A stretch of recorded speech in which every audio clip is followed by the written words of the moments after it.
একটি গণতান্ত্রিক, মানবিক ও বৈষম্যহীন রাষ্ট্র প্রতিষ্ঠার আহ্বান জানিয়েছেন প্রধান উপদেষ্টা ডক্টর মোহাম্মদ ইউনূস। তিনি বলেছেন, আজ আমরা কেবল অতীত স্মরণ করতে আসি নাই, আমরা একটি শপথ গ্রহণ করতে এসেছি। শপথ এই, আমরা কোনো ধরনের নিপীড়নের কাছে মাথা নোয়াব না।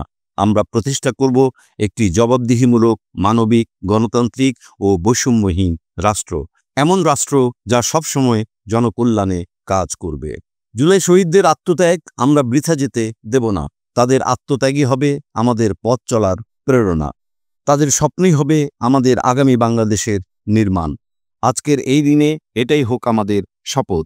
মঙ্গলবার 5ই আগস্ট জুলাই গণঅভ্যুত্থান দিবস উপলক্ষে দেশ জুড়ে জেলা প্রশাসন আয়োজিত অনুষ্ঠানে দেওয়া ভিডিও বার্তায় তিনি এসব কথা বলেন। প্রধান উপদেষ্টা বলেন, আমরা পুরো জাতি একসঙ্গে স্মরণ করছি এমন একদিন যা এদেশের ইতিহাসে গভীর ছাপ রেখে গেছে।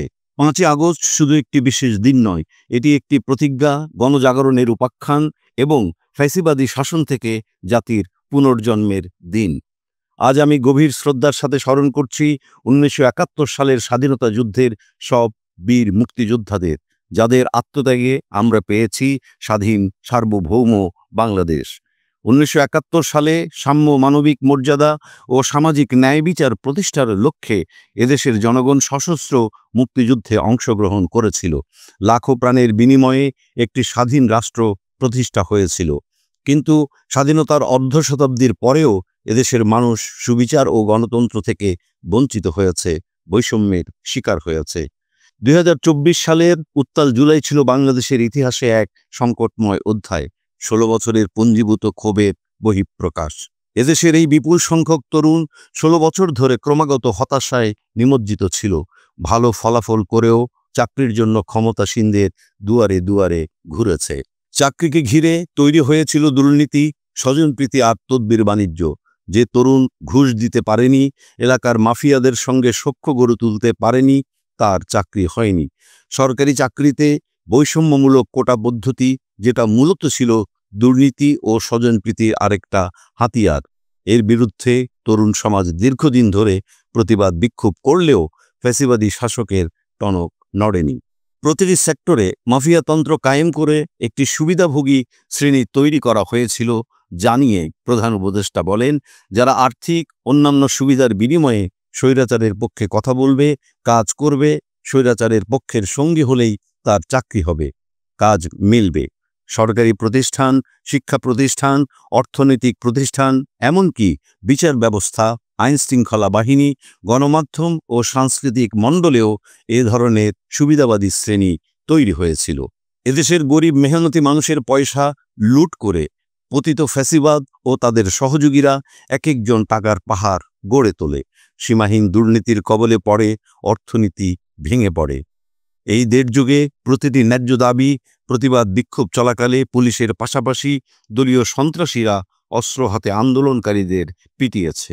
গত 16 বছর ধরে যারাই সরকারের সমালোচনা করেছে, নাগরিকদের অধিকারের পক্ষে কথা বলেছে, তাদের গ্রেফতার অথবা গুম করা হয়েছে বলে মন্তব্য করেছেন প্রফেসর মোহাম্মদ ইউনূস।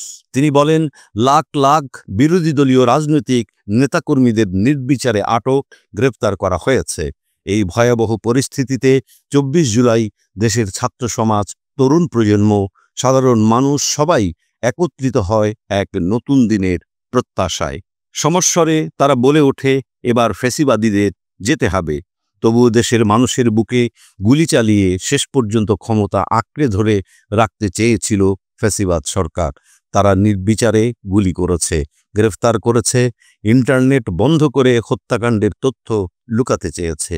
রাতের অন্ধকারে এলাকায় এলাকায় অভিযান চালিয়ে ছাত্রদের আটক করেছে। গুলিবিদ্ধ আহতদের তারা হাসপাতালে চিকিৎসা নিতে দেয়নি। হাসপাতালগুলোকে নির্দেশ দেওয়া হয়েছিল যেন আহতদের ভর্তি না করা হয়। এ কারণে বহু মানুষ চিকিৎসা না পেয়ে চিরতরে দৃষ্টি হারিয়েছে, পঙ্গু হয়েছে।